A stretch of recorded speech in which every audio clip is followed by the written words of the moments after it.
Usar o batente de garra da motosserra para fazer o corte. Eu vou colocar a máquina aqui, ó, para começar a cortar uma bolacha.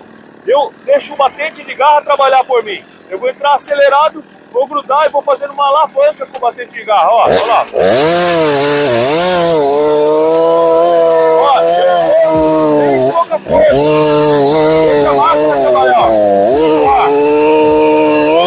O batente trabalha por mim, ó.